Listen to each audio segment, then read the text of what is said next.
dengan penuh sukacita kita boleh merayakan kelahiran gereja Tuhan 39 tahun, kita boleh merayakan, kita boleh bersukacita dan merayakannya bersama-sama selama 2 tahun lebih diterpa pandemi. Tapi saat ini kita boleh berkumpul bersama-sama, itu semua karena anugerah Tuhan. Amen. Berikan kemuliaan buat Tuhan Yesus. Haleluya. Dalam keadaan apapun, damai sejahtera Tuhan senantiasa melingkupi kita, sehingga kita terus bernyanyi glory, glory bagi Sang Raja. Haleluya. Mari beri sorak-sorai bagi Dia. Haleluya. Bersorak-sorai umat Tuhan. Bertepuk tanganlah di hadapannya, Allah yang kudus.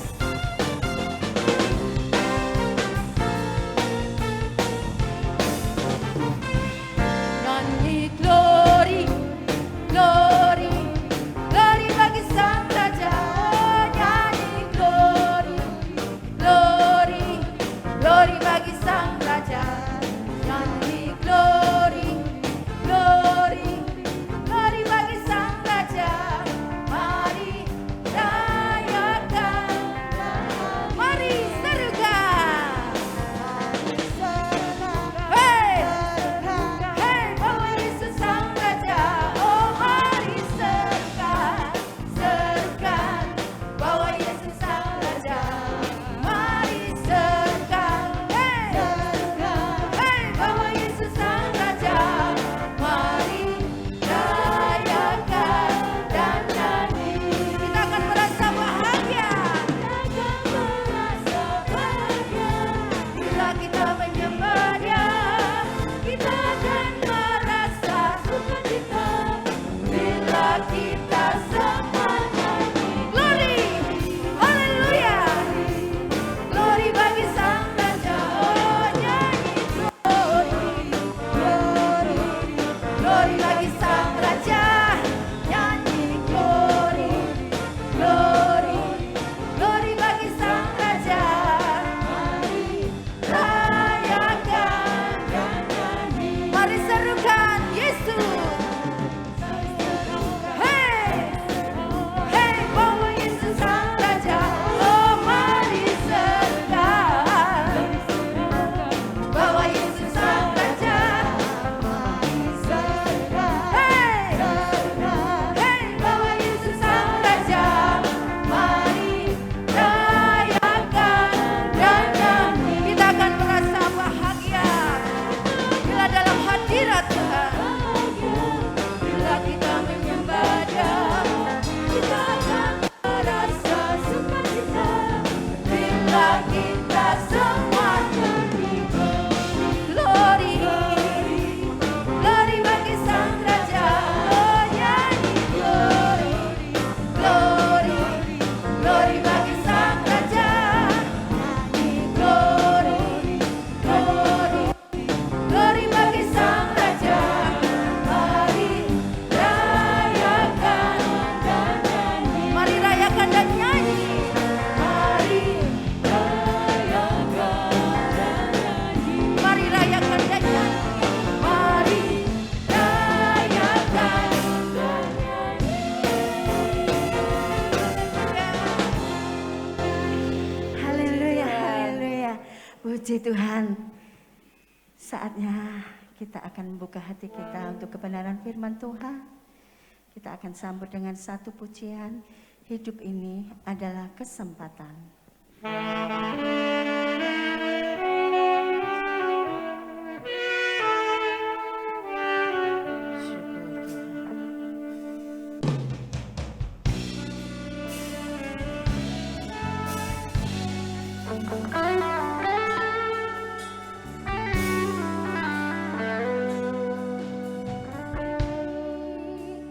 Adalah kesempatan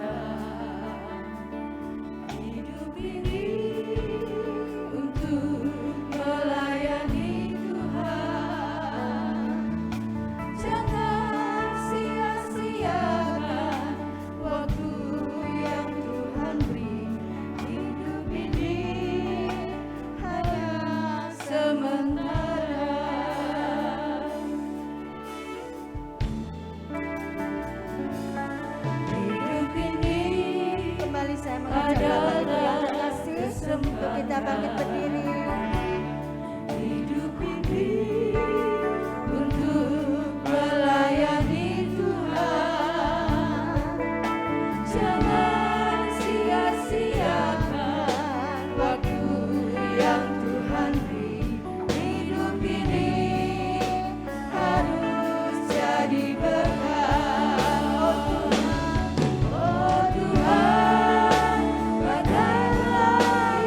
Bapak Pendeta Samuel Suwarno berdoa untuk firman Tuhan.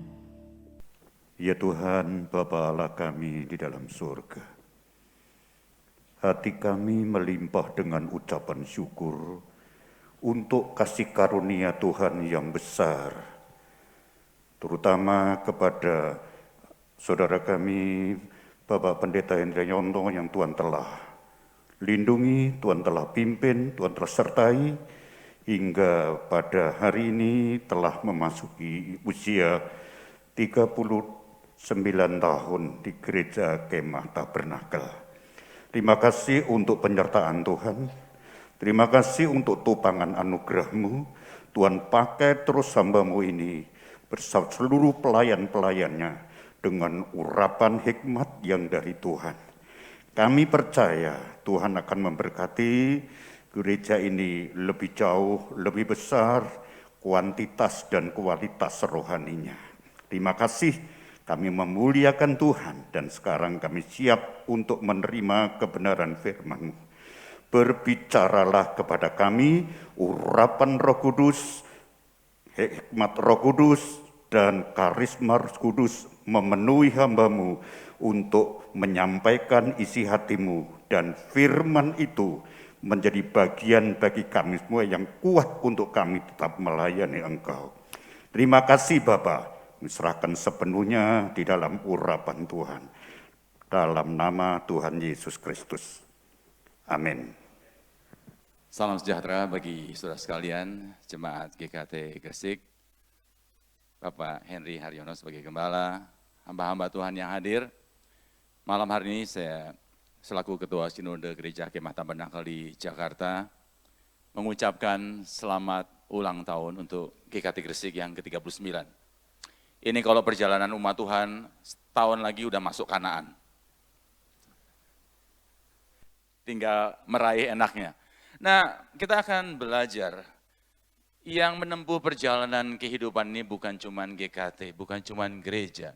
Tetapi kita sebagai hamba-hamba Tuhan, kita juga menempuh perjalanan. Banyak yang harus kita hadapi, banyak yang harus kita selesaikan, banyak visi Tuhan yang harus kita raih. Demikian juga dalam kehidupan saudara secara pribadi. Hidup ini adalah sebuah perjalanan. Tadi kita nyanyi, ada kesempatan, tentu ada tantangan, dan semua harus kita hadapi. Selama 39 tahun ini, kalau diceritakan, saya yakin gak habis-habisnya ya Pak Henry ya. Banyak pengalaman, banyak tantangan, banyak tugas yang harus diselesaikan. Tetapi saya bersuka cita, ayat yang dipakai bukan sekedar sebagai moto, tapi sebagai sebuah pengalaman yang digenapi. Bersama dengan bantuan Allah, kita bisa. Artinya jangan coba-coba tanpa Tuhan, kita nggak akan bisa. Nah, kita akan telusuri apa-apa saja yang menjadi bekal kita. Sebab 39 tahun ini bukan akhir perjalanan. Ini awal perjalanan yang baru. Setelah menjalani perjalanan, ada Kanaan yang harus diraih. Bukan cuma diraih, dimiliki dan dinikmati. Apa pesan-pesan firman Tuhan? Kita baca ayatnya. Nehemia 6 ayat 15 dan 16. Nehemia 6 ayat 15 sampai yang ke-16. Maka selesailah tembok itu pada tanggal 25 bulan Elul, dalam waktu 52 hari. Ketika semua musuh kami mendengar hal itu, takutlah semua bangsa sekeliling kami. Mereka sangat kehilangan muka dan menjadi sadar bahwa pekerjaan itu dilaksanakan dengan bantuan Allah kami. Iya, kita membacanya mungkin sangat mudah, sangat sederhana. Tapi saya ajak kita mencerna ayat ini. Di ayat 15 dikatakan, maka selesailah tembok itu pada tanggal 20 bulan sekian dan sekian. Apa maknanya? Perjalanan gereja, perjalanan kehidupan kita, perjalanan kita sebagai hamba-hamba Tuhan, harus ada yang diselesaikan. Banyak di antara kita tidak punya visi sehingga tidak pernah tahu sudahkah kita menyelesaikan sesuatu atau belum. Nah, kita sebagai gereja Tuhan, kita sebagai anak-anak Tuhan, kita sebagai pelayan Tuhan, tiap langkah kita harus ada yang diselesaikan dan harus selesai. Apa artinya selesai? Ada hasilnya, ada prestasinya. Maka selesailah tembok itu, kemudian ayat 16-nya, ketika semua musuh kami mendengar hal itu. Nah, inilah yang kita harus perhatikan dalam kehidupan anak-anak Tuhan, dalam kehidupan gereja. Dalam meraih, dalam berjalan, dalam melangkah, dalam mengerjakan sesuatu. Tentu ada yang tidak suka, tentu ada musuh. Kita anak-anak Tuhan gak cari musuh.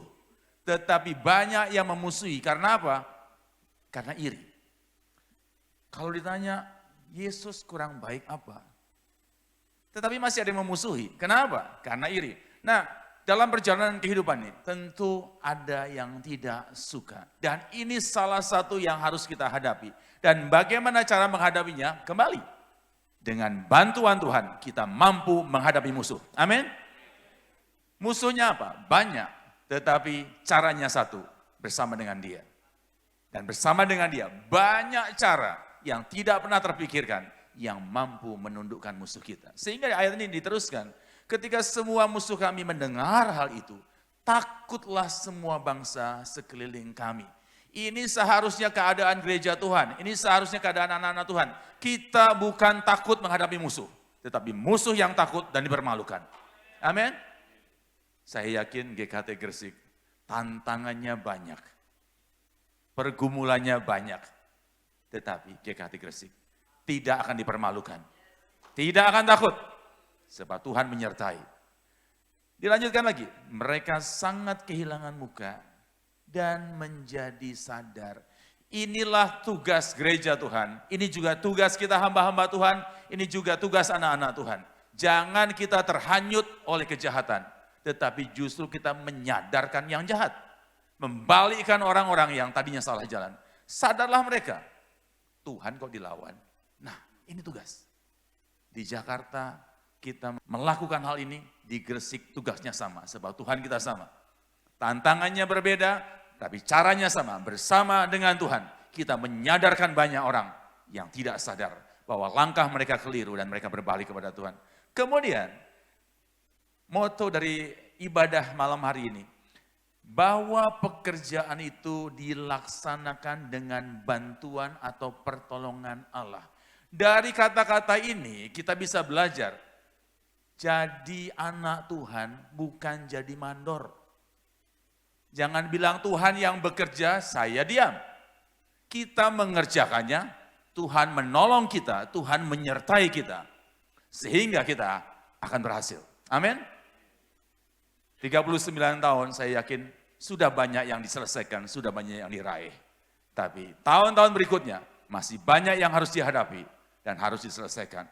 Nah, kalau Tuhan membantu atau menolong kita, bagaimana sih kita sebagai gereja Tuhan, sebagai anak Tuhan, bisa menikmati pertolongan Tuhan? Banyak yang nanya, Tuhan itu kan penolongku, bagaimana aku bisa merasakan pertolongan Tuhan? Pertama, kita harus kenal siapa diri kita harus kenal siapa yang menolong kita. Nah, inilah masalahnya, kita sering tidak mengenal siapa yang menolong kita.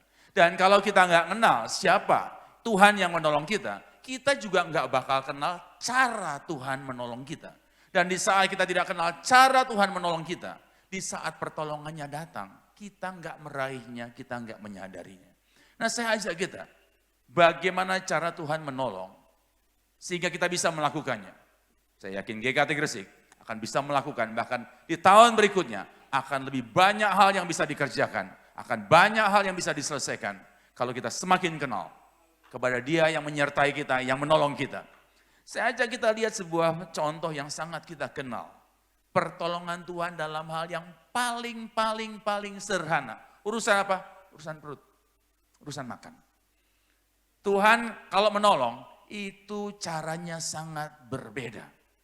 Kadang-kadang kita menolong orang urusan makanan, kita bawa mungkin makanan berkeliling dan sebagainya. Nah, ayo kita belajar pertolongan Tuhan, sehingga di saat kita mau menyelesaikan sesuatu, dan kita yakin nggak bakal selesai kalau tanpa pertolongan Tuhan, kita akan tahu cara Tuhan menolong kita. Saya ajak kita belajar di kehidupan seorang yang namanya Elia. 1 Raja-Raja 17 ayat 3-5. 1 Raja-Raja 17 ayat 3 sampai yang ke-5. Pergilah dari sini, berjalanlah ke timur, dan bersembunyilah di tepi sungai Kerit, di sebelah timur sungai Yordan. Engkau dapat minum dari sungai itu, dan burung-burung gagak telah kuperintahkan untuk memberi makan engkau di sana. Lalu ia pergi, dan ia melakukan seperti firman Tuhan. Ia pergi dan diam di tepi sungai Kerit, di sebelah timur sungai Yordan. Ini urusan perut, urusan makanan, dan siapa yang punya kebutuhan?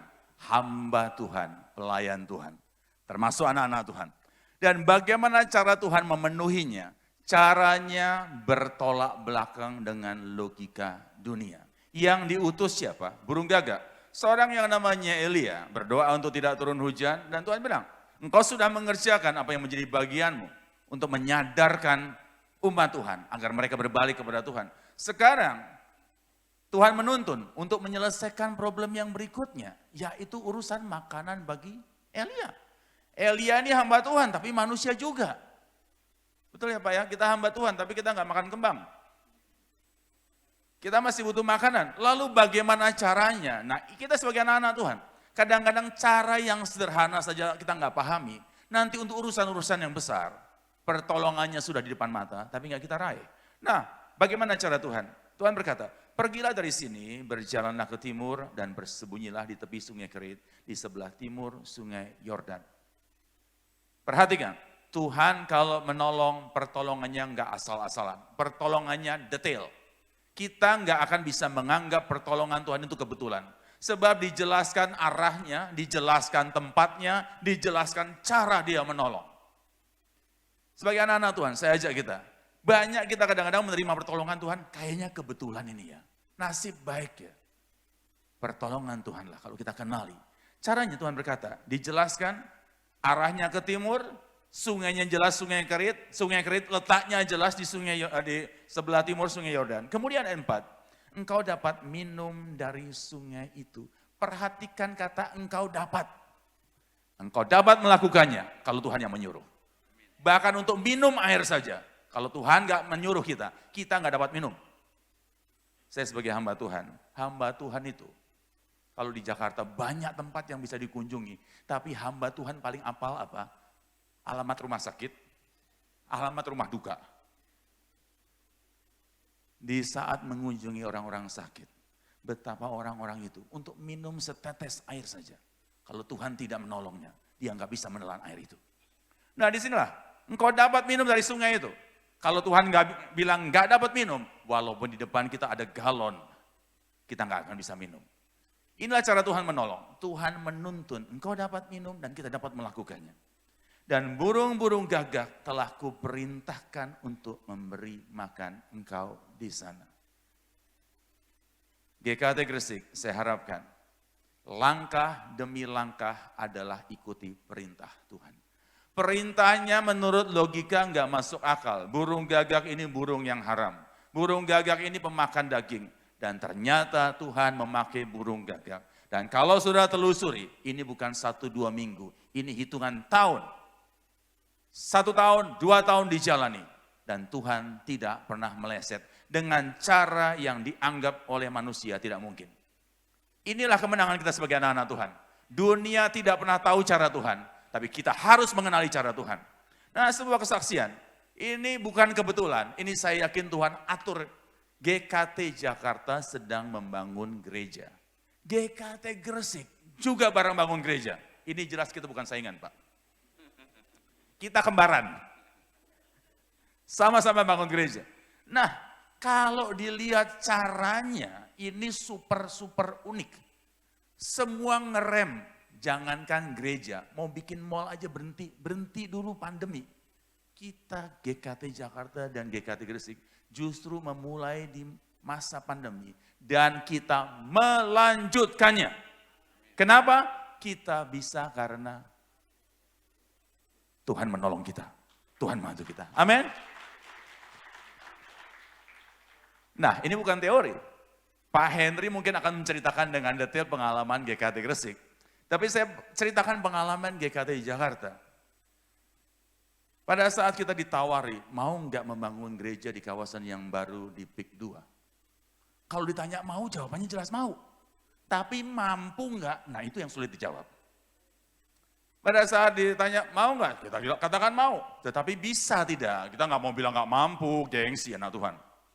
Bisa, tapi saya tanya, kita membangun gereja kan harus ada izinnya, IMB gereja. Dan itu kan boleh dikatakan sesuatu proses jalan yang panjang. Apalagi tanah yang kita beli, itu luasnya, atau akan kita beli waktu itu, luasnya 1,65 hektar. 16.500 meter persegi. Luas yang menurut dunia itu cukup besar, apalagi menurut kita anak-anak Tuhan, itu super besar. Nah pada saat ditawari, kita nggak nanya harganya berapa. Sebab saya yakin kalau Tuhan menghendaki, harga nggak masalah. Bahkan buat Tuhan tuh nggak usah nawar juga bisa. Yang jadi masalah adalah izinnya ada enggak. Tuhan cuma berbicara sederhana, tanyakan saja. Kalau izinnya enggak keluar, boleh enggak kita enggak beli tanah itu, kita kembalikan. Bisa tanya aja, Pak, kalau kita ajukan izin di tanah ini, kalau izin gerejanya enggak keluar, boleh enggak kita kembalikan? Saya enggak nyangka jawabannya. Dia jawab balik, kalau keluar, Bapak mau bayar enggak? Wisin nih kalau enggak jawab nih. Saya jawab, bersama dengan Tuhan, aku bisa. Saya katakan izin keluar, bisa. Amin. Di pikiran saya, paling enggak 2, 3, 5, 4, 5 tahun lah izinnya. Sudah tahu, kalau bersama dengan Tuhan, tanah seluas itu, dan kita sudah gambar untuk bangunannya, kita gambar 3 tahun lalu. Luas bangunannya 70.000 meter persegi. Kapasitas parkirnya saja untuk 1.000 mobil. Kapasitas duduk, tempat duduk untuk jemaatnya 5.000 jemaat. Untuk sekolah minggu 4.000 jemaat.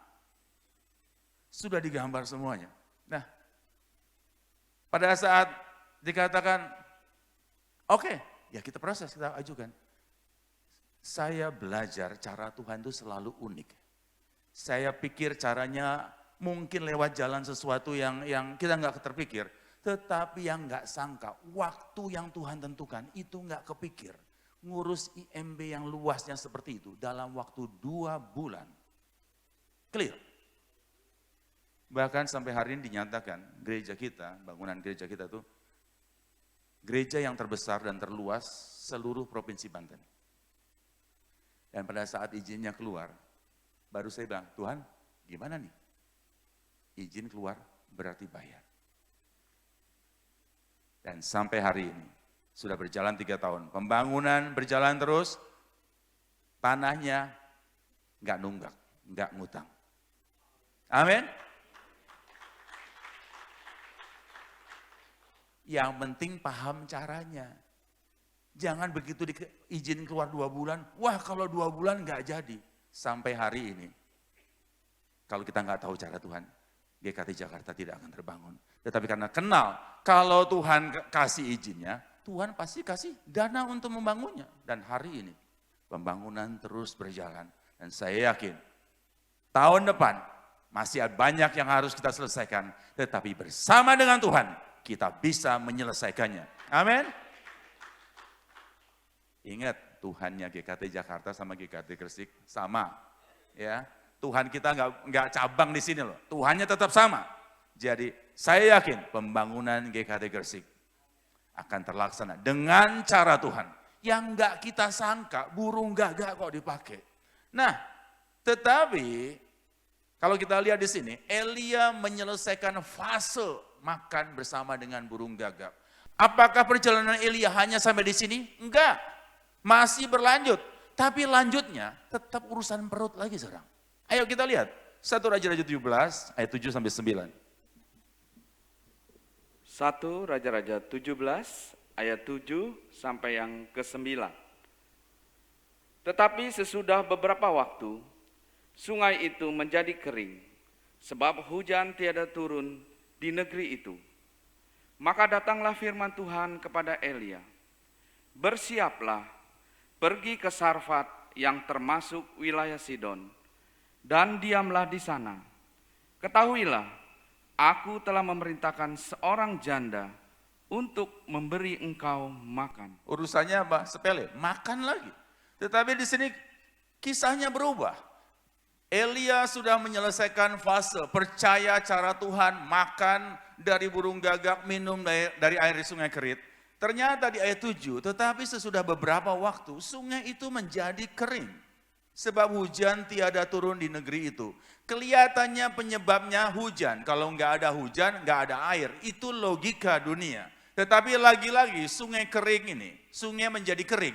Karena kehendak siapa? Kehendak Tuhan. Dan kenapa Tuhan menghendakinya?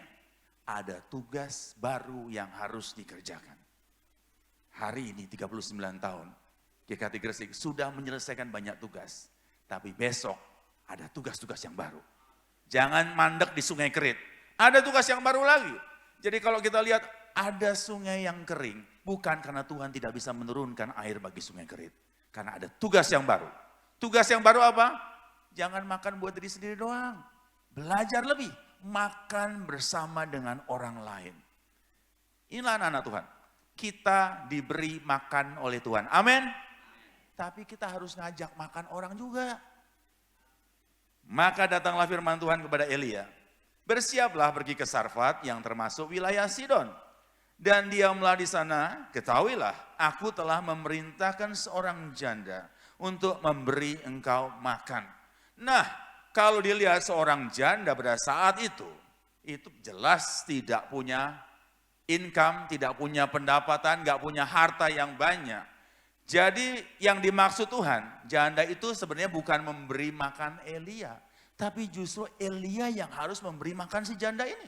Sebab kalau sudah baca kisahnya, janda ini cuma punya tepung sedikit, minyak sedikit untuk makan hari itu, dan esok mati. Inilah tugas kita, gereja Tuhan diberkati Tuhan, amin. Fase berikutnya tugasnya, gereja Tuhan harus memberkati, harus jadi berkat. Ini tugasnya dan ini bagian kita. Dan ini bukan cuma, ya itu tugasnya Pak Henry lah. Tugas kita semua anak-anak Tuhan, hamba-hamba Tuhan. GKT Gresik, di tengah kegersangan, di mana orang ini esok akan mati. Itulah tugasnya, kamu tetap makan. Tapi kamu harus memberi makan, membagikan makanan. Dan yang dibagikan makanannya, lagi-lagi dengan cara siapa? Dengan cara Tuhan. Pada saat janda Sarfat ini mengikuti apa yang Tuhan katakan, lewat Elia. Tadinya yang makan cuma Elia, satu orang di tepi sungai Kerit. Sekarang yang makan jadi berapa orang? 3 orang. Janda Sarfat, anaknya bersama dengan Elia. Nah inilah tugas yang tidak pernah habis. Tetapi setiap tugas, setiap pekerjaan, setiap visi harus kita selesaikan. Amin. Dan anak-anak Tuhan pasti bisa menyelesaikannya. Jangan putus di tengah jalan. Adik-adik yang masih muda, saat engkau studi, jangan putus di tengah jalan. Engkau bisa menyelesaikan studimu. Bapak-bapak, ibu-ibu, jangan engkau putus di tengah jalan dalam menjalani rumah tanggamu. Jalankan bersama dengan dia. Engkau pasti bisa. Amin. GKT Gresik. Perjalanan masih panjang. Setahun lagi nyampe Kanaan. Tapi bukan pensiun di Kanaan, Pak Henry. Banyak yang harus diraih dalam Kanaan. Taklukkan Yeriko, kalahkan Ai. Dan terima berkat dari Tuhan. Nah inilah. Semuanya ikut cara Tuhan dan naik kelas. Tadi yang ngasih makan burung gagak, sekarang mulai makan bareng sama manusia. Naik kelas kan dari burung gagak ke manusia. Gereja Tuhan, hamba Tuhan, anak Tuhan harus naik kelas. Tetapi manusia tetap manusia, ada musuhnya, ada lemahnya. Habis peristiwa ini, kita lihat kehidupan Elia. Urusan apa lagi? Mesti urusan makan, tapi naik kelas lagi. Kasusnya, 1 Raja-Raja 19, ayat 3-4. 1 Raja-Raja 19, ayat 3 sampai yang keempat. Maka takutlah ia, lalu bangkit dan pergi menyelamatkan nyawanya. Dan setelah sampai ke Berseba, yang termasuk wilayah Yehuda, ia meninggalkan bujangnya di sana. Tetapi ia sendiri masuk ke padang gurun sehari perjalanan jauhnya, lalu duduk di bawah sebuah pohon arar. Kemudian ia ingin mati, katanya, "Cukuplah itu, sekarang ya Tuhan, ambillah nyawaku, sebab aku ini tidak lebih baik daripada nenek moyangku." Manusia tetap manusia. GKT Gresik juga manusia. Pasti ada rasa takutnya. Saya gini-gini, tampangnya kelihatannya ganteng kayak Jackie Chan, juga ada takutnya. Jadi manusia tetap manusia. Akhir-akhirnya Elia mengalami ketakutan. Karena apa? Karena ancaman seorang yang namanya Isabel. Nah inilah, kita tidak pernah menduga apa yang harus kita hadapi. Contohnya pandemi, nggak pernah kita duga.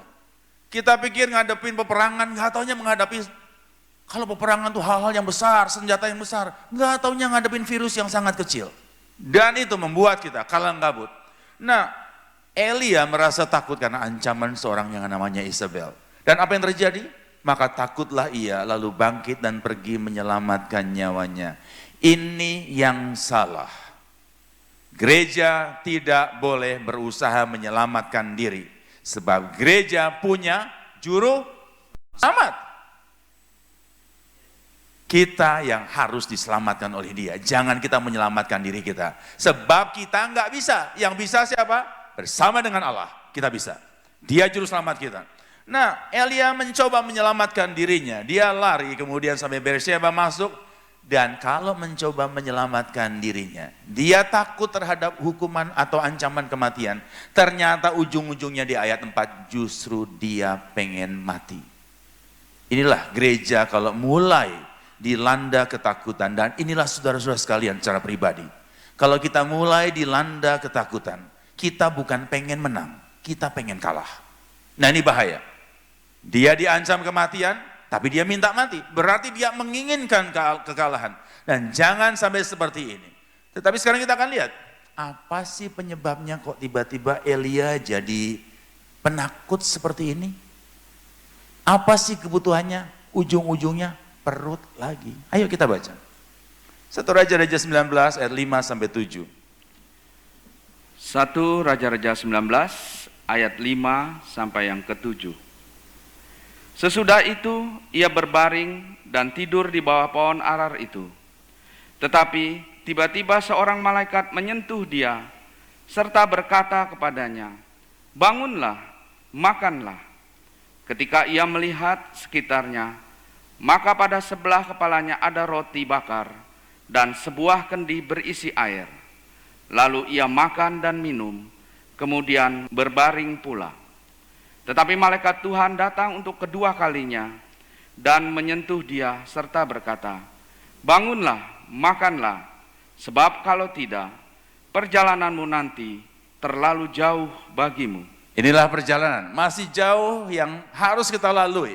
Setuju ya Pak Henry ya? Perjalanan kita masih jauh, tetapi langkah demi langkah, ada yang kita selesaikan, ada yang kita raih. Nah, di tengah ketakutannya Elia ini, Tuhan tidak pernah berhenti berkarya. Tuhan tidak pernah berhenti memberikan rencana-rencana besar bagi kehidupan kita. Sekarang apa berkatnya? Tadi kita sudah belajar kan? Urusan perut pertama, yang ngasih makan burung gagak. Yang kedua, naik kelas, janda Sarfat. Yang ketiga, siapa yang ngasih makannya? Malaikat. Gini ciri kehidupan anak-anak Tuhan, harus meningkat terus. Amin. Di tengah ketakutan, bukan berarti terjadi penurunan. Di tengah ketakutan, justru puncak dari kedekatan kita dengan Tuhan terjadi. Makan nasi kerau, tapi yang menghidangkan malaikat. Tadi saya ngerasain. Bersama dengan tim, makanya baca ayatnya semangat. Saya aja semangat, kepedesan nasi kerau. Ayo GKT Gresik, jangan bilang takut jadi ciut. Takut justru makan diladen malaikat. Dan Tuhan tahu porsi kita. Tuhan tahu butuhnya kita. Sesudah ia berbaring dan tidur di bawah pohon arar itu. Tetapi tiba-tiba seorang malaikat menyentuh dia, berkata kepadanya, "Bangunlah, makanlah." Kehidupan kita bukan cuma butuh makanan jasmani dari burung gagak atau dari janda Sarfat. Tapi kita butuh makanan rohani, asupan rohani dari sorga langsung. Ini modal utama gereja, ini modal utama hamba-hamba Tuhan, ini modal kita sebagai anak-anak Tuhan. Dunia boleh punya makanan, tetapi kalau mereka tidak punya makanan rohani, mereka akan ketakutan. Dan Elia pun kalau nggak terima makanan dari sorga, merasa takut, ada yang kurang, dikasih makan. Kemudian ayat 6, ketika ia melihat ke sekitarnya, maka pada sebelah kepalanya ada roti bakar dan sebuah kendi berisi air. Lalu ia makan dan minum, kemudian berbaring pulang. Nah, saya ajak kita mendalami ini, kenapa malaikat meletakkan makanan ini di sebelah kepalanya. Ini pentingnya, pikiran kita ini, isinya harus makanan rohani. Amin. Jangan di kepala kita ini urusannya duit, untung. Pelayanan, pertolongan Tuhan, mengandalkan Tuhan. Ini isinya kepala kita. Ditaruh di situ oleh malaikat. Dan taruhnya bukan sekali. Dilihat, tambah lagi di ayat 7. Tetapi malaikat Tuhan datang untuk kedua kalinya. Dan menyentuh dia serta berkata, bangunlah, makanlah. Sebab kalau tidak, perjalananmu nanti terlalu jauh bagimu. Ini pesan untuk GKT Gresik. Kalau engkau makan rohani sesuai dengan porsi yang Tuhan tentukan. Tahun depan kita ngerayakan ulang tahun yang ke-40. Dengan porsi yang lebih ajaib. Dengan kesaksian lebih besar. Amin. Dan saya ajak kita. Jangan ciut menghadapi ancaman dunia. Kita nggak pernah menduga apa yang bakal datang. Dan nggak perlu menduga-duga. Tapi yang pasti, Tuhan kita. Bersama dengan Tuhan, kita pasti bisa. Amin. Nah, ini perjanjian lama. Saya ajak kita melihat, Yesus pun mengajarkan, mengerjakan sesuatu itu, ada tantangannya, tapi harus dikerjakan, harus diselesaikan. Nah, kita lihat dalam Injil Yohanes sekarang. Yohanes 4 ayat 4 sampai 6. Yohanes 4 ayat 4 sampai yang ke-6. Ia harus melintasi daerah Samaria. Maka sampailah ia ke sebuah kota di Samaria yang bernama Sikhar, dekat tanah yang diberikan Yakub dahulu kepada anaknya Yusuf. Di situ terdapat sumur Yakub. Yesus sangat letih oleh perjalanan. Karena itu ia duduk di pinggir sumur itu. Hari kira-kira pukul 12. Nah, inilah ayat 4 kalau sudah baca. Ia harus, siapa ia nih? Yesus. Ia harus melintasi daerah Samaria. Siapa yang mengharuskan? Siapa yang bisa merintah Yesus? Kenapa dia harus melintasi Samaria? Yang mengharuskan Yesus melintasi adalah tugasnya untuk menyelamatkan. Inilah Yesus. Dia punya beban, dia punya tugas yang harus diselesaikan, yaitu memberitakan Injil keselamatan kepada perempuan Samaria yang berdosa. Ini harus. Dan ini juga keharusan bagi GKT Gresik. Seberapapun beratnya, ini jam 12 siang. Ini bukan di daerah yang rindang, ini di padang gurun, di daerah yang gersang. Tetapi tugas tetap tugas. Ini pesan bagi pelayan-pelayan Tuhan, singers, pemain musik, hamba-hamba Tuhan, penatua-penatua. Tugas adalah tugas dan harus diselesaikan. Jangan pilih-pilih. Yang milihin tugas kita itu Tuhan. Dan terjadi di sini. Maka sampailah ia ke sebuah sumur di Samaria di ayat 5. Dan saya ajak langsung kita lihat di ayat 6. Di situ terdapat sumur Yakub. Yesus sangat letih oleh perjalanan. Lucu ya, Tuhan kita kok bisa capek nih, bahaya nih. Nah, kalau kita membaca ayat ini hati-hati. Kenapa ditulis Yesus sangat letih oleh perjalanan? Yesus bukan letih. Tapi dia mau menunjukkan perjalanan kita ini loh. Manusia tetap manusia, Elia pun bisa letih. Jemaat Gresik, saya harapkan melihat Pak Henry juga, dia hamba Tuhan, tapi manusia, bisa letih. Saudara sekalian, sebagai jemaat, juga bisa letih. Saya enggak cerita keletihan Pak Henry, tapi saya ceritakan saya sebagai hamba Tuhan. Saya manusia juga. Saudara bisa bayangkan jemaat di Jakarta yang aktif sekarang, masa pandemi ya mulai surut, yang aktif beribadah sudah sekitar 3.000 jemaat sekarang. Dan saudara bisa bayangkan 3.000 jemaat kalau 10% saja punya problem dan konseling. Berarti 300 orang yang saya harus hadapi. Dan kalau 300 orang itu konseling, berarti dia datang bukan ngajak saya makan, tapi ngajak saya nangis. Betul nggak? Kalau konseling nggak mungkin, Pak, wah saya dapat rezeki makan yuk. Enggak, Pak saya belum dapat rezeki. Bahkan begitu duduk di ruang konseling, dia menghela nafas. Capek Pak, pengen mati Pak. Itu bapak-bapak keluar, kenapa Pak? Bisnis. Ibu-ibu masuk, Pak, pengen mati Pak. Itu anjing herder di rumah tuh nggak bisa diatur. Maksudnya suaminya, waduh. Ini kalau 10 orang masuk gitu, saya keluar ya, saya sedih. Capek gue dengarnya. Tetapi tugas tetap tugas. Bukan nguat-nguatin diri, ya Pak Henry ya, tapi bersama dengan dia. Kita bisa melayani jemaat. Mau panas teriknya. Ayat 6, Yesus sangat letih oleh perjalanannya. Karena itu ia duduk di pinggir sumur itu. Hari kira-kira pukul 12 siang. Ini panas-panasnya, ini situasi yang sangat melelahkan. Tetapi mampukah Yesus menyelesaikan tugasnya? Dia mampu. Berarti kalau kita bersama dengan dia yang mampu menyelesaikan. Kita mampu gak? Kita pasti mampu. Sebagai penutup kita lihat, Yohanes 4 ayat 28 sampai 30. Yohanes 4 ayat 28 sampai yang ke-30. Maka perempuan itu meninggalkan tempayannya di situ, lalu pergi ke kota dan berkata kepada orang-orang yang di situ, "Mari lihat, di sana ada seorang yang mengatakan kepadaku segala sesuatu yang telah kuperbuat. Mungkinkah dia Kristus itu?"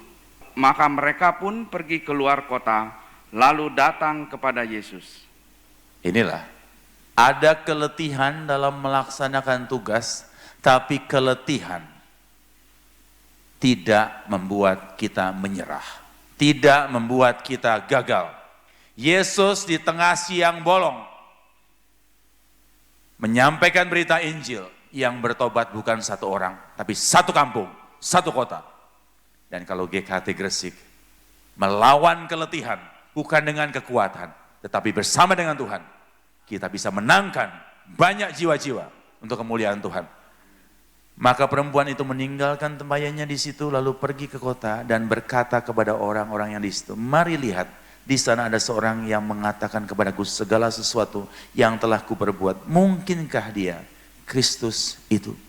Seorang perempuan yang tadinya tidak mengenal keselamatan, mengenal Yesus sebagai Kristus, Juru Selamat. Ini tugas kita, mengenalkan siapa Yesus. Mungkin 39 tahun, ada rasa letihnya, ada rasa capeknya di siang bolong. Tapi ingat, ada hasilnya kalau Tuhan menyertai kita.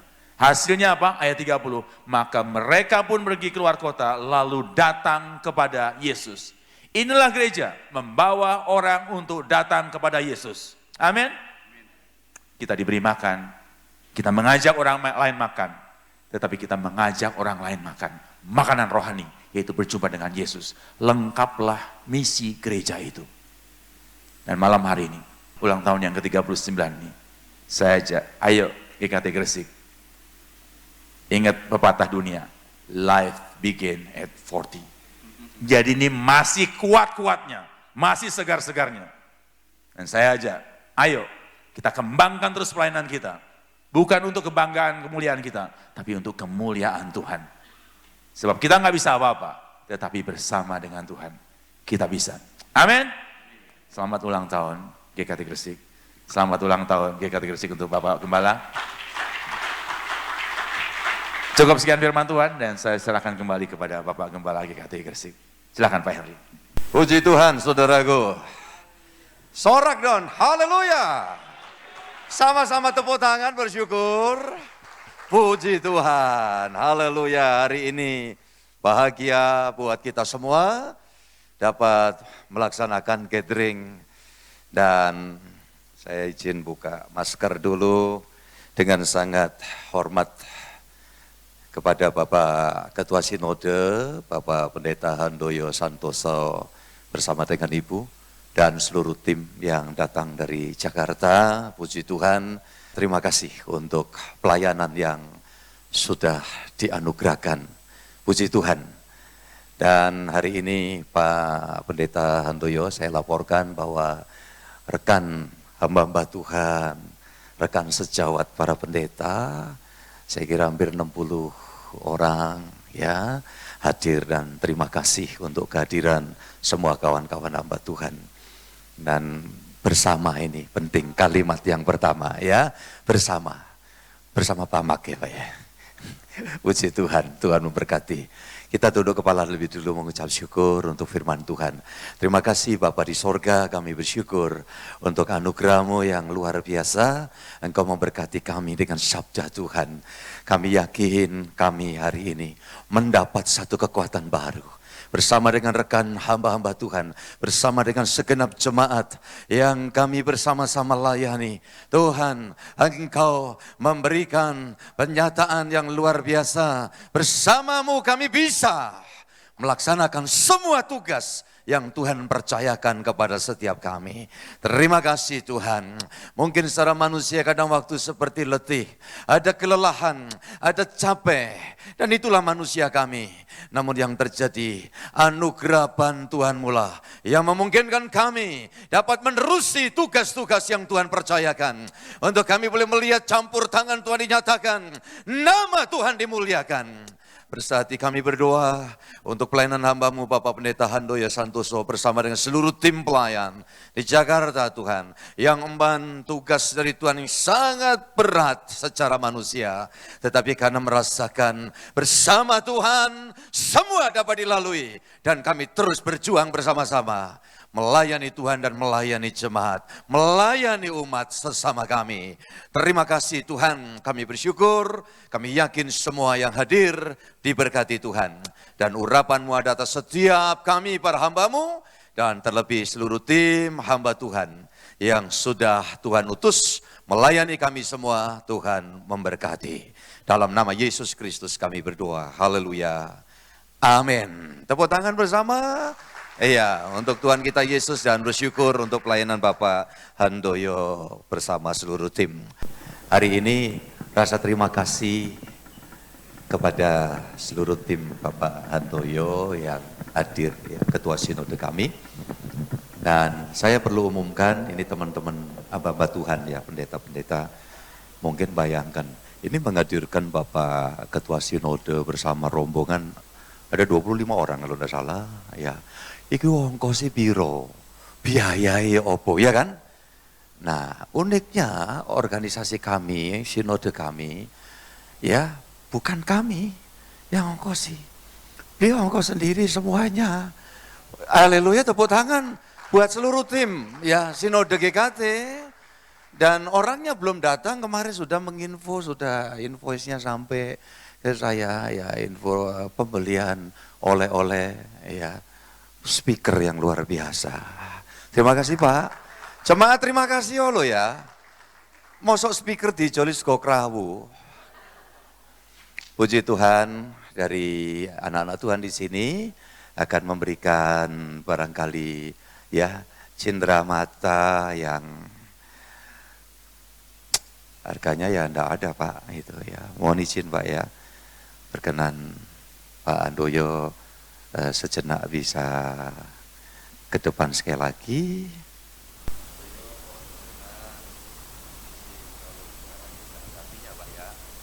Tapi untean kalimat pengucapan syukur ini kiranya membesarkan hati kita bersama. Mohon diterima Pak, Tuhan memberkati. Tuhan. Kemudian ya saya juga mohon menitip untuk Ibu Maria Santoso, menitipnya kepada Ibu Nini Santoso. Tuhan memberkati. Terima kasih. Puji Tuhan. Puji Tuhan, terima kasih untuk pelayanannya Bapak Pendeta Handoyo Santoso. Dan Ibu, Tuhan memberkati. Untuk setiap firman kami semua diberkati dengan firman Tuhan. Puji Tuhan, ini saatnya ya Kak ya. Bapak Ibu Saudara pada saat masuk tadi membawa dapat ini ya, tiket registrasi. Nah, saat yang ditunggu-tunggu. Nah, di tiket registrasi itu ada angka, coba dilihat di belakangnya nomor 39. Tapi tiap blok itu hanya dapat 1. Jadi minta tolong untuk yang penanggung jawab blok untuk mengkoordinir juga. Silakan bagi Ya. Bapak Ibu yang mendapatkan stiker di tiketnya boleh berdiri. Baik. Stiker 39. Nomor 39 sesuai Ya. dengan Minta angka tolong ulang Bapak tahun Diaken Hadi. GKT. Ibu, Bapak Adi Susilo? hadiahnya sudah dibawakan Bapak Diaken. Ya. Minta tolong PJ untuk memberikan door prize kepada, ya ini Bapak Gondo. Sebelah kanan, Saudari Jessica ya. Pak Juli. Iya. Ya. Baik. Ibu Nini, ini ada door prize. Terus Oh, ada lagi yang lebih Kak. seru. Apa itu? Grande. Grand prize. Wow. Ya. Udah pokoknya Kira-kira dapat apa nih grand prize-nya? tiket ya. Iya. Tiket apa? Tiket ke- untuk bulan madu ya. Oh, Iya. tiket kemana Kak? Ke Seminyak? Tiket untuk jalan-jalan di Kota Gresik saja. Oh ya. Yaitu menginap Siapakah di dia yang hotel beruntung? Di mana? Horizon. Harusnya jangan kasih bocoran Kak. Gitu ya. Ada tiket menginap di hotel, nantinya akan kita undi. Ada 2 ya, satunya untuk jemaat, 1 untuk jemaat dan 1 untuk Rekan-rekan hamba Tuhan. Wah. Kami mohon dengan hormat Ini harus doa Ibu yang kenceng Handoyo ya. untuk mengundi. Iya. Untuk naik ke Mohon panggung. berkenan Ibu Handoyo untuk mengambil undian. Oh ya, saya bacakan ya. Kalau ini kayaknya belum bisa bulan madu ya ini ya. Saudara Billy Cristiano Valho. Yeay. Apa ada? Mana? Silakan maju Oh, sebentar Ibu. yang sudah disebutkan namanya. Mana? Saudara Billy, boleh berkenan maju ke panggung. Nah, ini ya. Berarti ngajak Papa Mama untuk iya. Iya, silakan. Minta tolong berkenan satu lagi Bu untuk yang rekan-rekan hamba Tuhan. Sini Kak Billy. Di tengah sini. Oh iya. Bapak Pendeta Ruben Riyadi. Yeay. Apakah? Oh tidak hadir. Oh iya ya. Oh, tidak Kalau gitu datang. minta tolong ambil sekali lagi ya Ibu ya. Nanti selanjutnya mungkin Pak.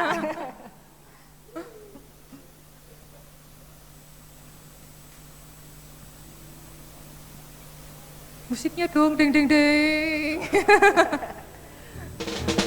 Wah, siapakah ini? Bapak Romo Wiwin. Adakah? Bapak Romo Wiwin, mohon berkenan untuk Mari, naik ke atas Bapak. panggung. Ya, selamat dan minta tolong Ibu Handoyo untuk menyerahkan Ya, menyerahkan hadiahnya. Hadiahnya. Ya, minta tolong agak ke tengah sini ya. Iya. ya. Dia agak di Iya. Selamat. Selamat, Saudara Billy. Terima kasih Ya, Ibu Handoyo. terima kasih Silakan Bu Handoyo kembali dan selamat ke untuk tempat yang lagi. mendapatkan grand prize Iya, ya. selamat Mungkin refreshing ya. ya. Ah. Selanjutnya untuk Bapak Ibu Saudara, kita akan melakukan prosesi perayaan Ulta GKT. Nah, di bawah kursi itu ada balon huruf ya Bapak Saudara. Coba dicek di bawah kursi semua.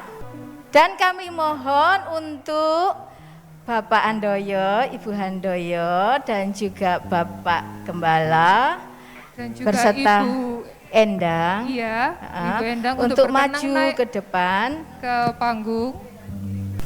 Jadi nanti Bapak Ibu semua kita akan menyanyi bersama-sama Happy Birthday GKT dengan kita bangkit berdiri, mohon berkenan untuk bangkit berdiri.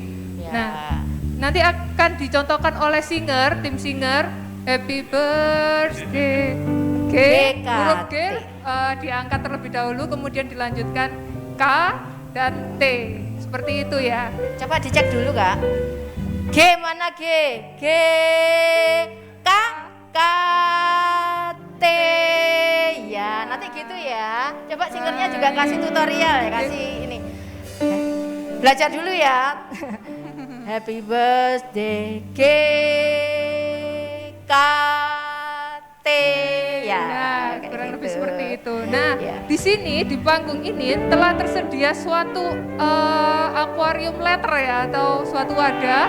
Di sini nanti Bapak Pendeta Handoyo Santoso dan juga Bapak Pendeta Henry akan mengisi dengan anggur sebagai tanda adanya kesatuan hati Gereja GKT Pusat dan GKT Cabang untuk saling mensupport dan mendoakan dalam membangun pelayanan bersama untuk melayani umatnya. Dan biarlah anggur manis dari Allah terus dicurahkan dan Roh Kudus terus menuntun dalam pekerjaan Tuhan dan serta pembangunan gereja GKT Pusat dan GKT Gresik lancar hingga selesai dalam berkat Tuhan. Sembari kita menyanyikan lagu Happy Birthday, nanti Untuk botol anggurnya bisa diserahkan ke Bapak Gembala, Bapak Hendrik dan Bapak Ketua Sinode, Bapak akan Handoyo. menuangkan bersama-sama.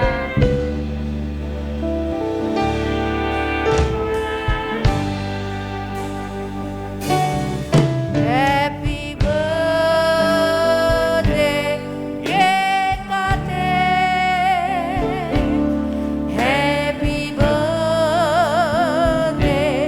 GKT.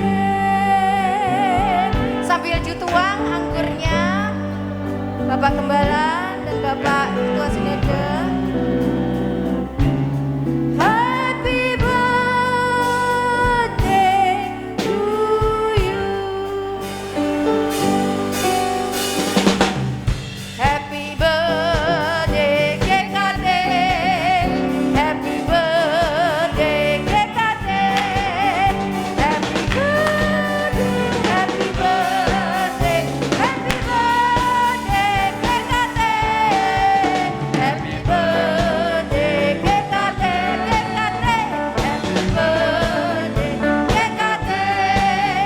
Happy birthday GKT. Happy birthday, happy birthday, happy birthday GKT. Happy birthday GKT. Happy birthday GKT. Happy birthday, happy birthday, happy birthday GKT. Berikan kemuliaan buat Tuhan. Mohon dengan hormat Bapak Stephen Sitorus untuk menutup di dalam doa. Tidak ada alasan bagi kami tidak mengucap syukur Tuhan Yesus. Semua yang terbaik kami sudah lihat, kami sudah rasakan. Dan semua pencapaian sampai sejauh ini untuk Gereja Kemah Tabernakel, 39 tahun dimendang Tuhan. Semua bukan karena kuat, bukan karena gagah mereka. Tapi sampai sejauh ini semua adalah karena bantuan daripada Tuhan. Dan hal itu terjadi bukan saja berlaku bagi GKT Gresik, tapi bagi semua kami anak-anak Tuhan, semua hamba-hamba Tuhan merasakan pertolongan yang sama. Jika sampai hari ini kami ada sebagaimana ada, melayani di bendang Tuhan, semua bukan gagah kami, bukan kehebatan, bukan kekuatan kami. Kami terlalu yakin Tuhan pencapaian 39 tahun, bukan waktu yang singkat. Kami terlalu yakin ada banyak derai air mata. Dan kami yakin di balik derai air mata ada sukacita. Di balik derai air mata ada semangat, ada harapan. Dan hari ini kami sungguh bersukacita atas semua itu. Karenanya berkatilah Gereja Kemah Tabernakel. Mulai dari Bapak Gembala, para majelis dan seluruh jemaat. Secara khusus hari ini di mana proyek yang sedang Tuhan percayakan untuk mereka kerjakan. Kami percaya bahwa Tuhan akan terus menyertai sampai paripurna, sampai tuntas pekerjaan Tuhan. Dan pada akhirnya namamu dipermuliakan. Terima kasih Tuhan buat pembekalan firman yang telah disampaikan hari ini. Sungguh sangat memberkati kami semua. Berkati hamba-Mu yang telah Tuhan pakai sebagai perpanjangan tangan Tuhan hari ini. Biarlah impartasi yang kami dapat hari ini kami bawa kepada jemaat-jemaat kami gembalakan. Dan semua kami merasakan diberkati oleh Tuhan. Semua yang ambil bagian dalam acara mulai dari awal sampai pada akhirnya diberkati oleh Tuhan. Dan saatnya kami akan kembali dari tempat ini, pulang ke rumah kami masing-masing, yang jauh maupun dekat disertai oleh Tuhan, dijaga dan dipelihara oleh Tuhan. Hantarkan kami dengan sukacita, berjumpa dengan keluarga kami, nama-Mu dipermuliakan. Akhirnya kekasih Tuhan, mari tadahkan kedua tangan-Mu dan terimalah berkat. Diberkatilah ketika kita datang, diberkatilah saat kita kembali. Damai dan sejahtera anugerah dari Bapa di sorga, kepastian keselamatan dari Tuhan Yesus Kristus, serta penghiburan kuat kuasa Roh Kuduslah, yang memberikan penghiburan kekuatan kepada semua kita, hari ini, besok, bahkan sampai Maranatha, Tuhan Yesus datang menjemput kita. Haleluya, haleluya. Yang diberkati Tuhan sama-sama katakan dengan saya. Amin. Tuhan Yesus memberkati. Puji Tuhan, terima kasih Bapak Pendeta Stephen Sitorus untuk doanya. Silakan duduk Bapak Ibu Saudara. Waktu selanjutnya saya serahkan pada Bapak Gembala. Terima kasih Pak Andoyo, Bu Andoyo. Baik, sekali lagi terima kasih kepada semua yang hadir dari mimbar ini. Terima kasih saya selaku Gembala Jemaat kepada seluruh jemaat Gereja Kemata Penagel Gresik, Surabaya, yang memungkinkan semua ini dapat kita laksanakan bersama. Maka tema itu awalnya bersama. Dengan bantuan Allah, kita semua pasti bisa. Puji Tuhan, haleluya. Ya, sekali lagi semua jadi lelah, seluruh tim, rekan-rekan pelayan yang sudah mempersiapkan semua, bahkan apa saja yang saudara kerjakan diingat dan dicatat oleh Tuhan. Tuhan tidak pernah melupakan itu. Sekali lagi juga untuk rekan pendeta, hamba-hamba Tuhan, kita semua dapat bekal ya. Hari ini bukan cuma untuk kami, tapi pesan Tuhan untuk kita semua. Tugas kita belum pernah selesai. Saya kira kalau tempat kami tidak ada emeritus, ya karyawan perusahaan mungkin ada masa pensiun purna tugas, tetapi nyanyian yang sering kita nyanyikan dulu waktu di seminari, selama hamba masih, ya hamba tetap jadi pengerjaku. Setuju Pak Ketua Sinode, kami tidak mau keburu pensiun. Ya, kiranya Tuhan memakai kita semua, baik para hamba Tuhan beserta jemaat, kita kolaborasi. Terima kasih, Tuhan memberkati.